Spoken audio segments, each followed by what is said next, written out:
Never give in. Never, never, never.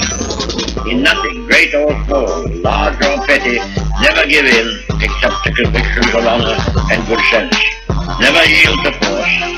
Never yield to the apparently overwhelming might of the enemy. I want you to know tonight that we as a people will get to the promised land.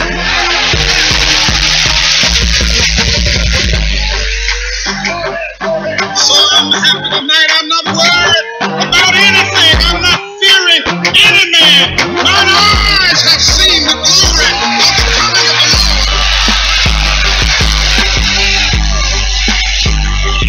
We declare our right on this earth to be a man, to be a human being, to be respected as a human being, to be given the rights of a human being in this society, on this earth, in this day, which we intend to bring into existence by any means necessary.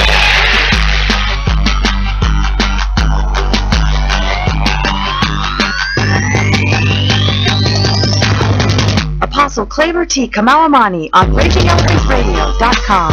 Hey, what's up, Saints and Patriots? Apostle Claver T. Kamau-Imani, RagingElementsRadio.com, the rebellious voice of Texas Liberty. Thank you for joining me today.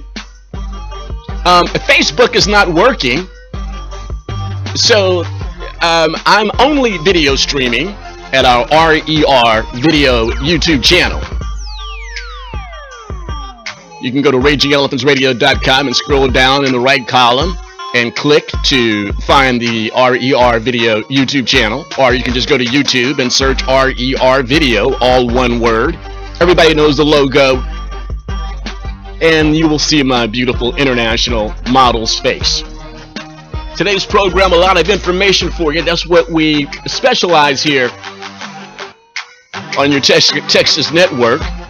And also, Raging Elephants Radio contributor, president of the Texas Nationalist Movement, Daniel Miller, is going to join me as well. Big event coming up in a couple of weeks for the Texas Nationalist Movement. The Runaway Scrape is what it's called. It's actually the retreat for the Texas Nationalist Movement. It's going to be fantastic, outstanding. I plan to attend, and hope you will too, and become a member of the Texas Nationalist Movement. That's later on, but let's get to it. I'm not going to do a Chris Cuomo. Let's get after it. Oh, that is the stupidest thing I've ever heard of. Let's get after it. Once again, for whatever reason, Facebook is actually down. So if you're trying to find us on Facebook, Facebook.com/RagingElementsRadio. Who knows? At some point it may come up. It may get back up live today. At some point, they said it's down for maintenance. Why in the middle of the day they would do it for maintenance, I have no idea.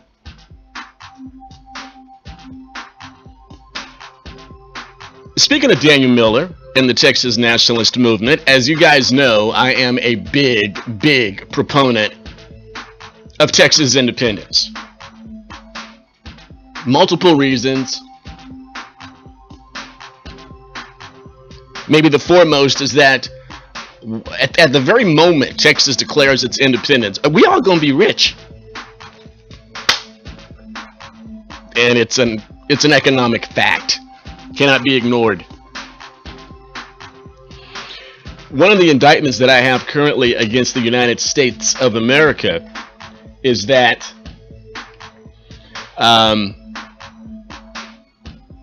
there's an imbalance of power between the branches of government. And this imbalance of power is manifesting itself in some very tyrannical ways. And I think the greatest balance of power of the branches of government, the three branches of government, no, I'm not going to do a Alexandria obviously clueless, AOC, as Tina Moody Bryan calls her. AOC, Alexandria obviously clueless. Now, I'm not going to do an AOC. There are three branches of government, and I think the one that handles, that controls the most power at this moment is the judicial branch. And I'm not sure that we have the ability to correct this problem. I'm not sure the Constitution allows for the correction of this problem. Now, I am namely speaking to the issue of irresponsible rulings. I mean, let's just take, for example, the Ninth Circuit. Okay, let's just use it as a poster child. The Ninth Circuit, everybody knows about how the Ninth Circuit is. Pretty much every decision that comes out of the Ninth Circuit Court of Appeals out in the Pacific time zone gets eventually overturned. But there's no accountability for these rulings that extend the judicial process, and in some instances, the financial burden on plaintiffs, the legal bill for some of these unconstitutional rulings have to be astronomical. But there's no accountability. So with all this talk of impeachment, I was kind of curious to kind of research, have there ever been any federal judges impeached, called on the carpet by the legislature that you would think would have, once again, the power of oversight? The senator, the U.S. Senate Judicial Committee, the committee that actually gives them the rubber stamp to become federal judges with lifetime appointment, but they never call any of these people back in that they confirm to ask them questions. What was your reasoning behind some of these rulings? Why is a certain percentage of your rulings consistently being overturned on unconstitutional grounds? That your final decision was actually counter to the principles of the Constitution, and we have no way of getting these people out of office. So they can essentially, these little g gods in black robes can rule as they wish, especially in the lower levels of the court system. It really is whether a matter of how deep your pockets are, how big your bank account is, whether you can potentially afford an appeal.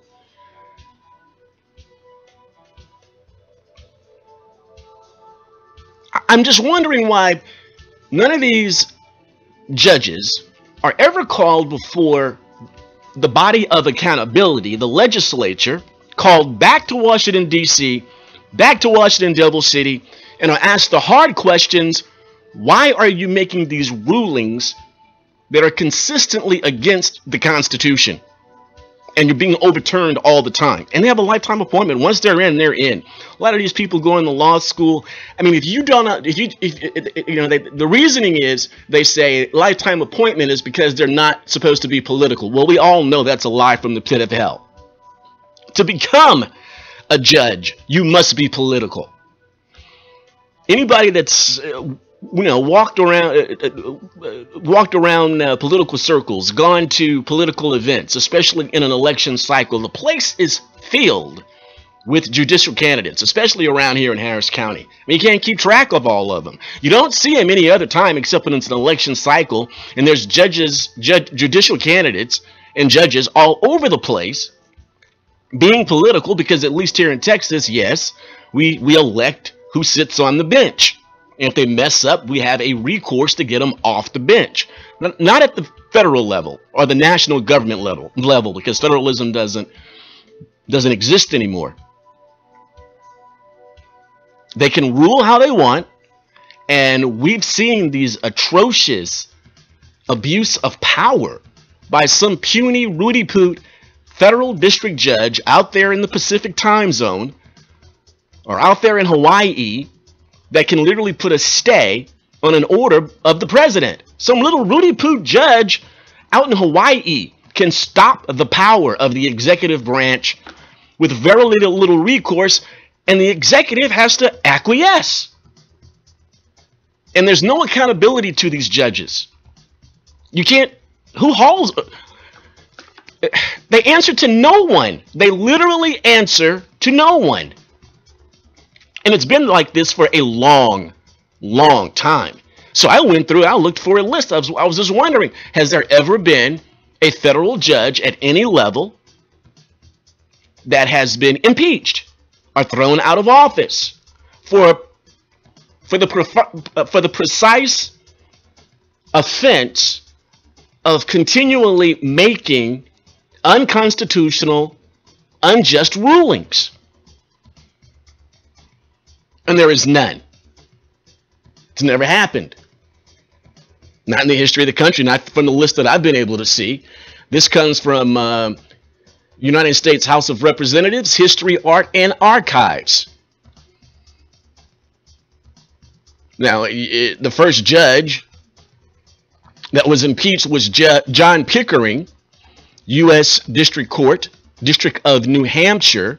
He was impeached on March 2nd, 1803, on charges of intoxication on the bench and unlawful handling of property claims. He was found guilty and removed from office. Samuel Chase, Associate Justice, U.S. Supreme Court, was impeached on March 12, 1804, on charges of arbitrary and oppressive conduct of trials. Well, that's a good one, but he was acquitted. James H. Peck, Judge, U.S. District Court, Western District of Tennessee, impeached April 24, 1830, on charges of abuse of the contempt power. He was acquitted. West H. Humphreys, Judge, U.S. District Court, Western District of Tennessee, impeached May 6, 1862, on charges of refusing to hold court and waging war against the U.S. government. Well, it was a civil war. He was found guilty, removed from office, and disqualified from future office. And we're only talking about impeachment of the little G's, the little G gods in black robes. Mark H. Delahaye, Judge, U.S. District Court, Kansas, impeached February 28, 1873, on charges of intoxication on the bench. He resigned prior to trial. Charles Swain, Judge, U.S. District Court, Northern District of Florida, impeached December 13, 1904, on charges of abuse of contempt power and other misuses of office. He was acquitted. Robert W. Archibald, Associate Judge, U.S. Commerce Court, impeached July 11, 1912, on charges of improper business relationship with litigants. Found guilty, removed from office, and disqualified from future office. George W. English, Judge, U.S. District Court, Eastern District of Illinois, impeached April 1, 1926, on charges of abuse of power. Resigned November 4, 1926. Proceedings dismissal December 13, 1926. Harold Louderback, Judge, U.S. District Court, Northern District of California, impeached February 24, 1933, on charges of favoritism in the appointment of bankruptcy receivers. He was acquitted. Halstead L. Ritter, Judge, U.S. District Court, Southern District of Florida, impeached March 2nd, 1936, on charges of favoritism in the appointment of bankruptcy receivers and practicing law as a sitting judge. Found guilty, removed from office. Harry E. Claiborne, Judge, U.S. District Court of Nevada, impeached July 22, 1986, on charges of income tax evasion and of remaining on the bench following criminal conviction. Found guilty, removed from office. Al C. L. Hastings, Judge, U.S. District Court, Southern District of Florida, impeached August 3rd, 1988, on charges of perjury and conspiring to solicit a bribe. Found guilty, removed from office, and then subsequently, not here on the list, subsequently elected to the U.S. House of Representatives, where he serves at this very moment. Walter L. Nixon. Oh, by the way, yes, he's a black jackass Democrat. Walter L. Nixon, Judge, U.S. District Court, Southern District of Mississippi, impeached November 10, 1989, on charges of perjury before a federal grand jury, found guilty, removed from office. Samuel B. Kent, Judge, U.S. District Court for Southern District of Texas, impeached June 19, 2009, of charges of sexual assault, obstructing and impeding an official proceeding, and making false and misleading statements. Resigned June 30th, 2009, before the completion of his trial. And C. Thomas Porteous Jr., Judge, U.S. District Court, Eastern District of Louisiana, impeached March 11th, 2010, on charges of accepting bribes and making false statements under penalty of perjury. Found guilty, removed from office, and disqualified from holding future office. Now, from all I can find, those are all the judges that have been called to the carpet, essentially. Some acquitted, some found guilty and removed from office for abuse of power. But what about bad rulings? Consistently giving bad rulings, unconstitutionally bad rulings. No accountability for that. Now, you can't show up on the bench drunk, but you can continually practice injustice by getting unconstitutional rulings from the bench, because there really is no accountability. Little g gods in black robes, that's who and what they are. Real imbalance in power between the three branches of government. This is another reason why I'm for Texas independence. It's no secret about the censorship that big technology companies are practicing as we speak. Are there ways to get around this? For us, the Raging Elephants Radio, and for you, the Raging Elephants Radio app is the way to do that. It gives us direct communication to you with no middleman. No Facebook, no Google, no Twitter. Raging Elephants Radio and you in direct connection. No interception. Beat the censorship. Download the Raging Elephants Radio app. RER Cross is the Christian programming of RagingElephantsRadio.com. Pastor Stephen Broden is a featured Bible teacher. What runs interference with God's instructive word are Satan, the world, and the flesh. Out of these three comes doubt, fear, and unbelief. Doubt and fear leads to unbelief. Unbelief, more than any other sin, is targeted towards the very character and integrity of God Himself.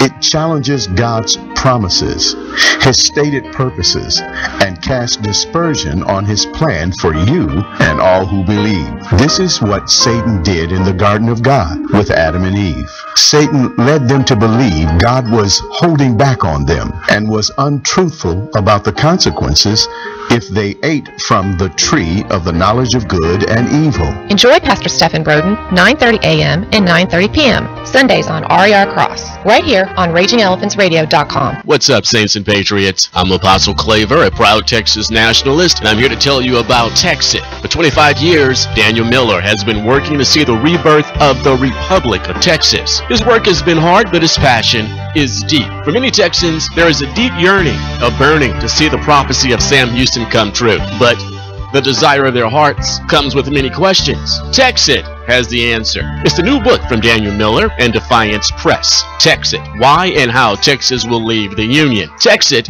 charts the path to Texas independence. This riveting book of facts and philosophy will soothe your anxiety about the coming change and build your confidence that Texans can get it done. You'll want to buy several copies for your family and friends.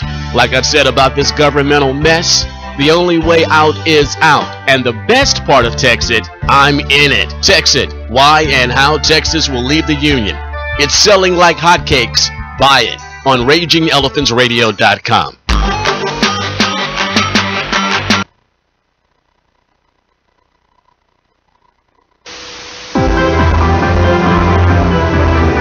My name is Dr. Annalisa Bailing. I'm a naturopathic physician in Michigan. I have two practices, one in Flint area, Swartz Creek, and the other one in Grand Rapids, Michigan. So kind of spans the state from one area to the other. I think I first met you and Vital Choice maybe 6 years ago at one of the AANP conferences, the naturopathic conferences, and fell in love with the quality, the service staff is amazing, and just the ability to have products shipped directly to my office and be able to sell products to my patients and know that they're the best quality on the market. My patients love the canned salmon, and the tuna it's hard to keep in stock sometimes because they just love the quality. And they're willing to pay a little bit more to know that it's better quality. Visit Vital Choice Wild Seafood and Organics through the RER Marketplace. What do you care about Washington, D.C.? D.C. doesn't care about you. You're a Texan. You're a Texan above all else. And there's only one radio station that's going to feed your need for Texas power and independence. RagingElePhantsRadio.com. Finally, the Patriots of the Lone Star State have a unified voice to fight back and organize. 24/7, 365. RagingElePhantsRadio.com is going to give you what you need to know about Texas politics, liberty, and independence. Take us wherever you go. RagingElePhantsRadio.com. Streaming on your computer, smartphone, tablet, and internet auto. Get to know Texas politics. RagingElePhantsRadio.com. Just having fun talking Texas Liberty 411.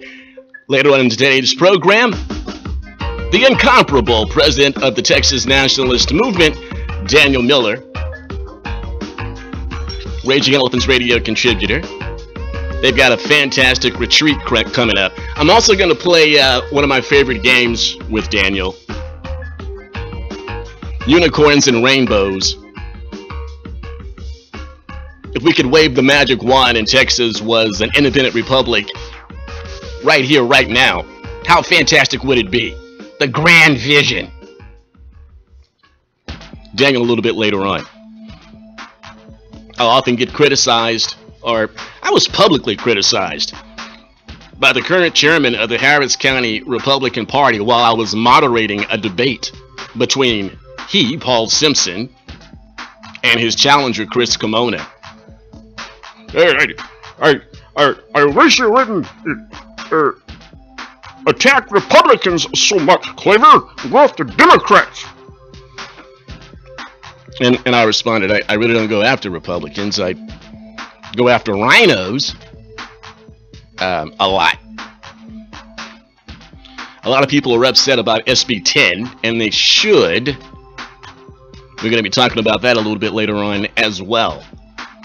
But because I get criticized so much about Democrats, and I don't criticize Democrats enough, I don't criticize, and everybody knows that is not the truth. I mean, I hammer Democrats every single day on this program, pretty much, right? I do not like Democrats. I do not like the Democrat Party. I do not want a Democrat, not a single Democrat, to have any say in the quality of my life whatsoever. Later on in the program, we're going to actually highlight, because I'm sure you have no interest in doing it yourself. You have better things to do. But there are some things in the Texas Democratic Party platform for 2018 that you really should know about, especially when it pertains to Senate Bill 10 of this 2019 legislative session that all 31 senators signed on to and voted for and have now fast-tracked it. And boy, it is chock full of tyrannical problems. Everybody's up in arms over this SB 10, and you should too.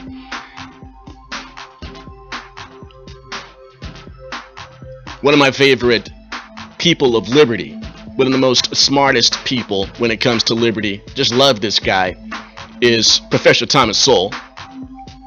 I can't get enough of the guy. Love his books. I like Shelby Steele's books, Walter Williams' books. I mean, come on. Yes, it helps that they are black men who are conservative or even ultra conservative. I love that. I wish I was as smart as they were. I wish I had as much audience and command of attention as they do. They are outstanding. They earn it. They've earned it. And I wish every black person, not just in the United States of America, but throughout the world, I wish every human being throughout the world who has a contrary opinion, a contrary ideology, economic philosophy to Sowell, Steele, I'm not talking about Michael Steele, I'm talking about Shelby Steele and Williams. I just wish they could listen to their arguments. I want to do a mashup. Some of my favorite stuff from Professor Soul. In this time where polling data is showing that these millennials, these nut jobs, and the ones that were born after them, what do they call them? Gen Zers, Gen Nanos, what do they call them? Gen Snowflakes, what do they call them? I don't know. And you can't smear all of them, because remember, some of these millennials and Gen Snowflakes are wearing the uniform and defending us from Islamic terrorism and other threats. So we can't, you know, slather them all with, you know, rock salt so that the snowflakes would melt. We can't do that. But generally speaking, I'm kind of happy that by the time all of those of AOC's generation, Alexandria obviously clueless, her generation, I'll be dead, which is great, because I really don't want to be ruled by those nut jobs. I want to do a little mashup of Professor Soul here in this next segment. I want you to enjoy some wisdom here. And since Facebook is down, and I can't live video stream Facebook.com Raging Elephants Radio. I mean, I am live video streaming on the RER video YouTube channel. Why not some hardcore audio, which I prefer anyway. Some of you may not know that Professor Soul at one point was a straight up Marxist. He tells the story here how he went from becoming a Marxist to essentially a libertarian. Professor Thomas Sowell. In your early years, you were a Marxist. Yes. What happened? How'd you get away from that? I took a job in the government. I went to the University of Chicago as a Marxist. After a year of studying under Milton Friedman, I was still a Marxist. But one summer of working in the government was enough to start turning around. Really, what happened to you there? Well, nothing happened to me, but that I realized that the government was nowhere close to being capable of doing what people on the left wanted the government to do. And that, in fact, we'd be lucky if they didn't make things worse. For example, I was in the Labor Department, and they administered the minimum wage law. To me, the question was, did minimum wage laws make poor people better off or worse off? That was not the question for them. The minimum wage law provided 1/3 of their total budget, and they weren't going to look at this other way. And as I tried to get into the question of does this cause unemployment and stuff like that, there was no enthusiasm whatsoever for that whole line of reasoning. So you've written a trilogy of books about... Yeah, so one of our heroes, because I know I'm speaking for many of you out there, Professor Soul. At one point he said he walked into a Milton Friedman class as a Marxist and walked out of a Milton Friedman class as a Marxist. And I think that was actually Milton Friedman that might have been interviewing the late Milton Friedman. His voice sounds so very familiar. I've got a lot of Milton Friedman in the audio library too. I love when I have some little Milton Friedman, a little Thomas Sowell, a little Walter Williams all together. Got that right here, right now. But he goes in, and this is what I'm talking about, the power of observation. He says, I take a job in the government, and while I'm in there, I use my power of observation, my intellect, to be able to come to the conclusion that the government ain't worth a warm bucket of spit.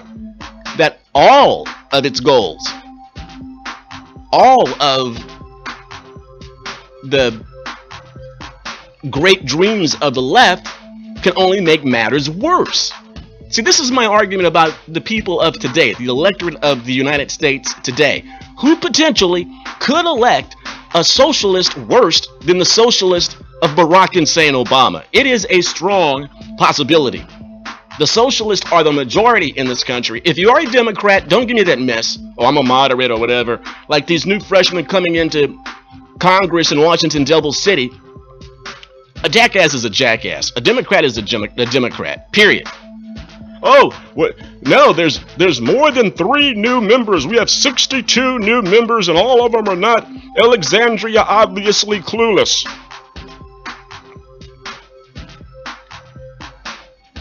No, you're Democrats, which means you are on the left. Period. I don't care if you're just left, just a little bitty tiny left of center, or a whole lot left of center. Left at any degree is too left.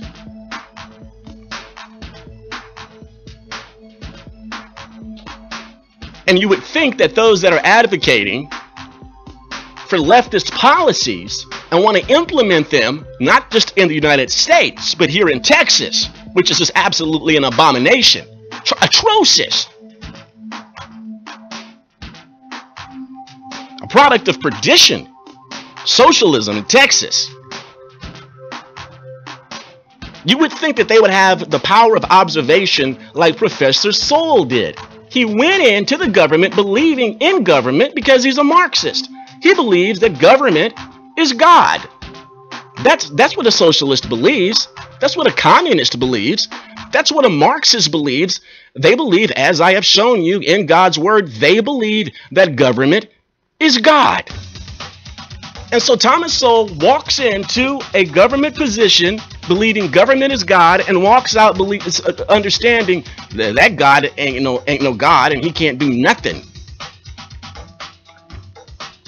Why do we pay more in taxes to the government than is required by God when government can't do what God does? Why? And Thomas Sowell walks into a government position, and he has the power of observation to understand that. How come Rashid Tlaib can't do that? How come Sarah Davis can understand that? Pancho Navarez, how come any Democrat of intellect cannot execute powers of observation and understand the policies that they are pursuing and are actually putting into practice, codifying, putting into statute, are agents of destruction? They don't work. But when we get into this a little bit later on, more the Democratic Party platform here in Texas, you're going to see it is a demonstration of utter foolishness. These are smart people. These are intelligent people, but they are Bible defined, Ecclesiastes chapter 10 verse 2, fools. This is my argument. Sowell went in as a Marxist into the government, even after matriculating at the University of Chicago, after sitting under the tutelage of Milton Friedman, probably the foremost free market economist on the planet at the time. He walks out still believing government is God. Not until he actually went into the temple of this idol called government and found out this is a fake God. Now you mentioned, you noticed in there, he talked about minimum wage, that while he was in the government, he argued against the minimum wage. He said it was going to do damage, it was going to do more harm than good. But the concerns of those that he was arguing to was really not the wealth creation or the sustenance of the people. It was about their budgetary concerns. It was about their own pocketbooks. Doesn't that manifest in how we see the cost of living and the quality of life around Washington, Devil City? Washington, Devil City is opulent. It is luxe. It does not experience the pain of recession. Oh, government shutdown sends them to the soup kitchen. We're all supposed to feel sorry for them. I don't. I've lived there. But he was arguing in the government against the minimum wage. They didn't want to hear it. Let's listen to him and Professor Walter Williams on this issue of minimum wage, and especially when it comes to black youth unemployment. We're on with Dr. Thomas Sowell, and we're talking about his new book, The Thomas Sowell Reader, and it's available at your bookstores everywhere. Tom, one topic that we've talked about for a very, very long time, the minimum wage. Now, you can find that the labor unions want a minimum wage, and they spend millions and millions of dollars lobbying for increasing minimum wage because it reduces some of their competition in the labor market. But there are many people out there who are good people, and they also support the minimum wage. How can you possibly explain the people with polar opposite interests coming up with the same policy? Okay, so this is important because in the previous, of course, clip, how Professor Sowell is explaining how he left Marxism and essentially became a free market libertarian. a conservative, ultra-conservative of my ilk, he spoke about minimum wage, and this is important because, as you know, the Democrats continually are pushing minimum wage, government-mandated income. Okay, and this has a knock-on effect, a domino effect that we can talk about. But once again, here they are pushing for currently a national $15 an hour minimum wage, also in the Texas Democratic Party platform. And this is why we're talking about the minimum wage, its destructive nature and how it actually hurts the communities of color, especially black youth. Well, I think a great deal of the blame belongs on the economics profession, because outside of economics, most people, even most faculty members at leading universities, have no conception about the minimum wage. They simply think, it'll raise the pay of people at the bottom, and that's a good thing. Well, what it really does, as you pointed out, probably more so than a whole lot of other people, is that it prices low-skilled, inexperienced people out of a job. Yeah. I mean, I remember when I was a teenager, I had my first job. I thought my boss was very harsh. In retrospect, I don't know how the man put up with my incompetence. I certainly wouldn't put up with anybody who was that incompetent. But he was paying me some very low rate. If he had to hire me at the rate for an experienced adult worker, there's no way in the world he would have wasted his money like that. That's absolutely right. And the same thing was with me. I've worked since I was 12 years old at all kinds of jobs, caddying on golf courses, delivering mail during the Christmas holiday, and many, many jobs. And if there were a high minimum wage, I might not have had those jobs. And the early work experiences that kids have teaches them things that go well beyond a little bit of money that they can earn. Things like, well, you come to work Thursday even though you got paid Wednesday.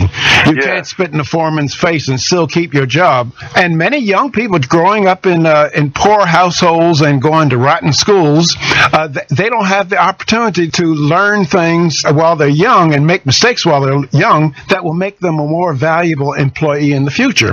Oh, absolutely. I think the loss of the job, to me, the biggest loss when you price teenagers out of a job is not the little bit of money they could have made. It's the experience on the job, doing things that we take for granted, when we're middle-aged, not realizing how long it took before many of us finally got it when we were teenagers. Yeah. My gosh, I probably cost the poor man I work for money. Well, I know I cost him money because I would cause the beer to explode in the cooler. So he was really giving you charity. Again, I was very indignant at the time when he chewed me out. I said, anybody can make a mistake. Mm-hmm. Actually, I made that same mistake more than once. And also what people don't realize is, aside from destroying job opportunities, the minimum wage law has been and continues to be one of the most effective tools in the arsenal of racists everywhere around the world. Oh, absolutely. And again, you would know this from having been in South Africa during the apartheid era, that the white labor unions wanted minimum wage laws and equal pay for equal work, not because they wanted to help blacks, but because they wanted to price blacks out of a job and keep the jobs for themselves. That is absolutely right. And you see, I think in 1975, a white laborer on a construction project, he was getting $1.91 an hour, and a black laborer would do the same job for 39 cents an hour.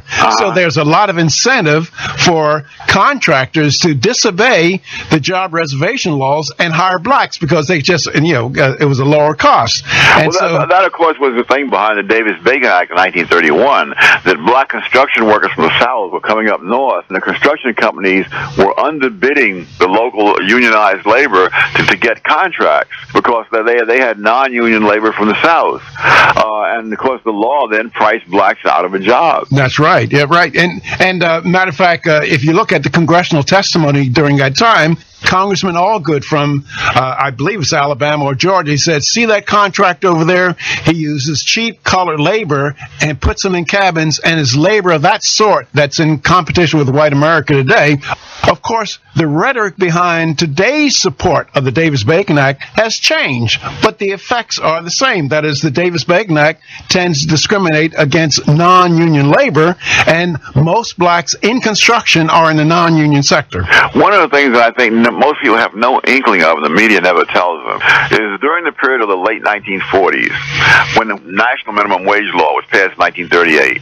In the 1940s, you had runaway inflation, so that by the late 40s, even an unskilled worker was making a higher pay than the minimum wage law required. So in other words, the minimum wage law had, for all practical purposes, been repealed by inflation. And at that time, unemployment rates for black teenagers were a fraction of what they were at any time since then, because in 1950 they started increasing the minimum wage to catch up with inflation and spread the coverage. And that's when you got these double-digit unemployment rates for black teenagers, even during the height of prosperity. Oh, that's right. And today, I think black teenage unemployment is 55%. And back in 1948, black teenage unemployment was less than white teenage unemployment. Namely, it was, I think, 9.2 compared to 10.1. Yeah, but I mean, we haven't seen those kinds of low unemployment rates for teenagers, in the past half century.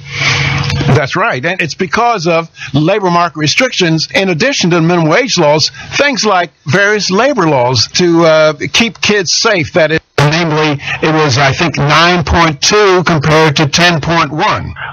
Yeah, but I mean, we haven't seen those kinds of low unemployment rates for teenagers, in the past half century. That's right, and it's because of labor market restrictions, in addition to the minimum wage laws, things like various labor laws to keep kids safe. That is, my cousin and I, when we were 13, 14 years old, when there's a snowstorm, we would shove off train platforms for the Reading Railroad Company. Well, the unions don't want to see a kid getting $30 for a job that they can get $100, and so they're able to use laws and various regulations to deny that opportunity. The other thing is that if you even talk about reducing the child labor laws, people are horrified, and we talk about kids going into coal mines and so on. At one time, that was a real issue. Today, we have big, strapping black teenagers who are not allowed to work in air-conditioned offices because they're too young. Well, I don't think anything is going to happen in an air-conditioned office that's going to do them any harm, and a lot that'll do them some good. That's right. Now, let me kind of wind up by saying that I think the major message that you've been trying to put across through a lot of your writings is that reality is not optional. Yes, that's right. But we try to pretend you can take it or leave it, but that's not the case. I really love those two guys. Why interrupt when they're speaking so profoundly? They were speaking about we haven't seen these types of numbers when it comes to black unemployment in the last half century until the Trump administration. And I really wish they would even go harder on putting this out, that President Donald Trump, the so-called racist, the so-called white supremacist, the so-called anti-Semite, the policies, once again, the argument of the power of observation. Why can't these millennials or these Gen snowflakers see that the policies that are being put in place by the current administration are helping the economic condition of even black youth, teen unemployment at levels that have not been seen in half a century or more.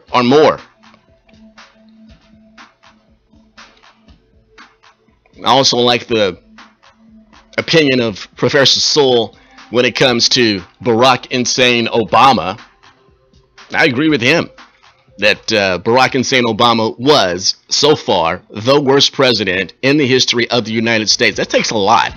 It takes a lot to be worse than Jimmy Carter. Obama is the president. Yes. Glib egomaniac. How bad has he been? Where does Barack Obama rank in your mind, you who know so much history, among the worst American presidents? He has displaced Jimmy Carter from that position. But worst? The worst. Worse than James Buchanan? Yes. Worse than Richard Nixon? Yes. All right. Richard Nixon did not, after all, put us in danger of nuclear attacks, probably within the lifetime of people living today. The Iran deal will do that? Yes. We're committed to stopping the Israelis from stopping the Iranians from getting a nuclear weapon. That's part of the deal. When I interviewed George Gilder about 6 or 7 months ago, George Gilder known to both of us, he contended that with the right policies, the economy, coming back to the international scene in a moment, but the economy would actually turn around quite quickly. The American economy can be revived quite quickly. Cut taxes, peel back regulation, and you'd see another version of the early 1980s. You agree? Yes. All we have to do is get out of the way in a certain sense. Yes. Now this is an interview done in 2016, so we're in the middle of the presidential election cycle. Insane Obama is still in office, and Thomas Sowell is given the prescription that the Trump administration has put into practice. We've seen a slash in regulations, need more. We've seen a cut in taxes, need more. I'm not too crazy about this budget that he just put out. But this is essentially 3 years ago, and Thomas Sowell is saying, look, the economy stinks. Obama is the worst president ever. You put in place the policies that we're talking about right here, right now, and what have been put in place by the populist president 45, and you will see an improvement in the economy. I think the economy could be even better. The problem is that we have been so accustomed to having such bad economies that this type of improvement seems like Shangri-La. I mean, there was when Warren Harding took office in 1921, the unemployment rate was around 12%. Warren Harding did absolutely nothing. As the government's revenue fell because of the downturn, he cut government spending. Now both those things are things that drive the Keynesians crazy. Right. The following year, unemployment had fallen to about half that level. Within a year. Yes. And then a year after that, it fell yet again. There is a history. Okay, why? Because where does government get its money from? The people. It is not intended to produce profit for itself. It gets its money through taxes from the people, the labor of the governed. And so when you have this high unemployment rate, Warren Harding, instead of doing what the socialists would want to do, what the Democrat jackasses would want to do, let's start a new government program. Let's create more government spending. Let's do what FDR did. Let's do what Barack and St. Obama did. Shovel-ready projects that weren't so shovel-ready. Warren Harding, all he did, he said, look, okay, so we're in bad economic condition. We're not bringing in more revenue into the government. So instead of raising taxes in a bad economic condition, which means the governed aren't making as much money, they don't have as much money in their pockets, instead of doing what today's Democrat would suggest, higher taxes, why don't we do this? Why don't we cut government? We don't have enough money coming in, so let's cut government to the point where the money is coming in. It's sort of like a balanced budget kind of thing. Okay, if we don't have this amount of money coming in, we're going to have to cut something. And as a result, more money was in the pockets of the governed, and the economy pulled itself out of the ditch. Not with the Democrats, not with the socialists, not with AOC, Alexandria, obviously clueless. The first time the federal government intervened in the economy to get us out of a downturn was in 1930. Now, which means that for more than 150 years, the federal government just stood by and twiddled their thumbs while the economy recovered on its own. And all that time, there was never a depression as bad as the 1930s depression, where there was all kinds of intervention, beginning with Herbert Hoover help us, and then amplified by Franklin D. Roosevelt. So in terms of you looking at what happened as a matter of fact, again, there was no Federal Reserve prior to 1914. The Federal Reserve was created in order to, one, cut back on bank failures, reduce inflation, and prevent deflation. All of those things reached historic highs never seen before under the Federal Reserve. So the idea was wonderful. It's only the reality that didn't cooperate. I love Professor Thomas Sowell. He's a bad man. And is also Professor Walter Williams, Milton Friedman. Oh, drives the Keynesians crazy. Paul Krugman. The guy got a Nobel Prize for economics, and is a total ignoramus. A Keynesian has to be. Once again, the power of observation. How can you be a proponent of Keynesian economics when you can't point to a single instance where it has produced the intended consequences? Austrian economic policy, free market economic policy, absolute the best. Capitalism actually endorsed by the Lord Jesus Christ in Matthew 25. Daniel Miller is up next. This is Raging Elephants Radio, the rebellious voice of Texas liberty. Hartman, the power of proven results. One of the premier property management companies in Texas, providing below market rates with above market amenities and service. Hartman has owned and operated commercial office properties since 1983, offering premium office space at an affordable price by saving businesses a significant amount of money by keeping taxes, utilities, and maintenance low. With over 30 years in commercial leasing in Houston, San Antonio, and Dallas, we have learned exactly what our customers require. Hartman, the power of proven results. Managed on Christian principles with a strong dedication to community benevolence. Whether you need 1,000 or 10,000 square foot of office space, Hartman has that space in one of nearly 50 Texas locations. Hartman, the power of proven results. Energy efficient buildings, customer friendly experts, supporters of conservative causes. A Texas owned and operated business for 30 years. A proud corporate sponsor of RagingElePhantsRadio.com. Hartman, the power of proven results. Visit Hartman online, hi-REIT.com. Call 800-880-2212 or click the ad on RagingElePhantsRadio.com. Green Air Technology will sanitize, sterilize, and defunkifies your home. Our treatment utilizes a high-output biocleaner to eradicate bacteria, germs, and airborne pathogens and allergens in any home, vehicle, or facility. So if your facility or home smells funky like a bow-legged monkey, call Green Air Technologies. We are dedicated to eliminating odor and airborne contaminants at home, at work, or even in your vehicle. Now featuring Biosphere. Call Jim Green at 346-254-9217 or go to greenairtech.com. 346-254-9217 or go to greenairtech.com.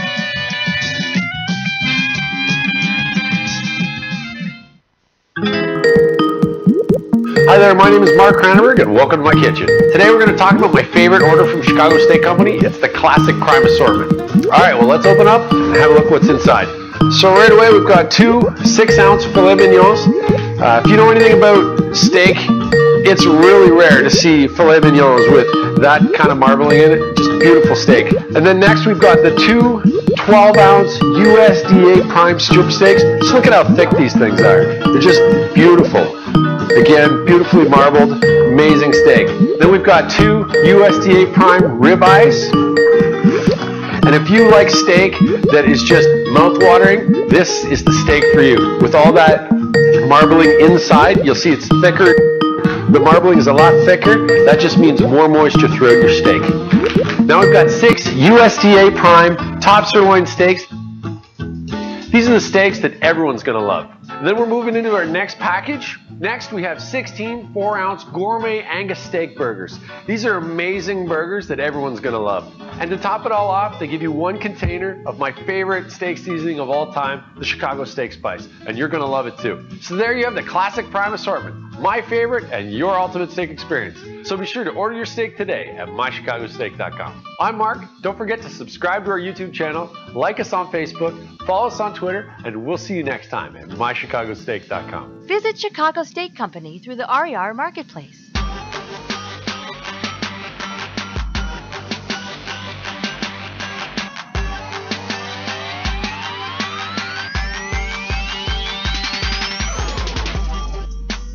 The Texas Nationalist Movement has a fantastic event coming up here pretty soon. Couple of weeks. The Runaway Scrape. Hey, you need to join the Texas Nationalist Movement to get over there and check out this retreat they're going to be having. Done by popular demand. President of the Texas Nationalist Movement. He's been fighting for Texas independence and the manifestation of Sam Houston's prophecy now for a quarter of a century. It's Daniel Miller, President of the Texas Nationalist Movement. Daniel, I'm proud of myself, man, because I was having we're having the Skype problems, and I thought I was going to have to get your help on fixing this Skype problem, interfacing with XSplit, and I fixed it myself. It's a miracle. I don't think it's a miracle. I think it's called experience. Oh, thanks. The Runaway Scrape, man. Talk to me about it. We're going to get to the legislature. We're going to get to the monuments, the Alamo, stuff like that. But the Runaway Scrape, what's going on with that, man? Talk about that, because it's something that you guys have been working on, that the membership of the Texas Nationalist Movement, the preeminent organization advocating for Texas independence on the planet, these members have been wanting it for a while, and you guys have pulled it together, and it sounds like it's going to be a fantastic event over in San Marcos. Yeah, it's, oddly enough, it's going to be kind of unusual for a retreat for I guess you'd call an advocacy organization. You know, we went back for years now. I mean, you'll recall many years ago we used to do we started doing an annual conference called Texicon, which was the Texas Independence Conference, and we stopped doing them, and for a lot of different reasons. But the bottom line is that there had been sort of this underlying clamor among the membership from people that wanted some type of get together. So, we wanted to be really thoughtful about what we wanted and what we wanted to do, and we wanted it to primarily serve the members. So we actually, oddly enough, we surveyed the members over a period of about a year and a half, asking them what they wanted to see in a conference. And oddly enough, the number one response was barbecue. so I'm not even kidding. God bless Texas. The day we through all the responses, and we realized that about 85% of the responses had the word barbecue in some shape, form, or fashion in it. We were like, okay, these are our people, right? These are our people. We love them. Brisket or death. Yeah, but what was interesting is they all said they wanted a rustic retreat. So what we did was we realized right off the bat, look, here's the deal. We're Texans. We don't retreat, but we are known for the Runaway Scrape. So we set the event. We put it at a rustic campground, pavilion, a little bit of meeting hall, cabins, and what we're doing is we're channeling the spirit of what Houston did at the original Runaway Scrape, which was use it as an opportunity to kind of get some distance between him and the Mexican army and drill and train and get really grounded in the fundamentals of going out and being a soldier fighting a war for independence. And so that's what we're doing. We're going to have entertainment. We've got speakers. We've got workshops, panels, barbecue. I mean, did I mention barbecue? Absolutely. Yeah, and so it's a wonderful thing. But we've got all the information on the website at tnm.me/runaway scrape, and people can go to the website, check it out. It's going to be fun. We're going to be posting this week. The schedule has developed, and we've got a lot of things going on. We've got it looks like we're going to have potentially a state representative there talking to us about some cultural issues. We've got some phenomenal workshops of the caliber that we had at the Legislative Action Workshop. We've got some panel discussions about Texas, going out and pursuing Texas independence or advocating Texas independence from some guys that have been absolute rock stars in the movement. We've got live music. We've got a barbecue dinner Saturday night. I mean, it's going to be a phenomenal time out at this really cool rustic campground out near San Marcos. everything gets cranked up really on Saturday, actually, Daniel, or Friday. When does everything actually get? Yeah, the event the event starts Friday. The event starts Friday, and it'll start on that Friday. I mean, we're just a little over a week out now, but the event starts on a Friday, and we'll have some kind of low impact workshops, a lot of meet and greet stuff. For us, the real focus for this event, I mean, beyond everyone sharpening their skills and getting far more grounded in what it is we're doing, is for these guys to meet one another. And obviously I want to meet them. A lot of these people I've never met face to face, but for them to connect with one another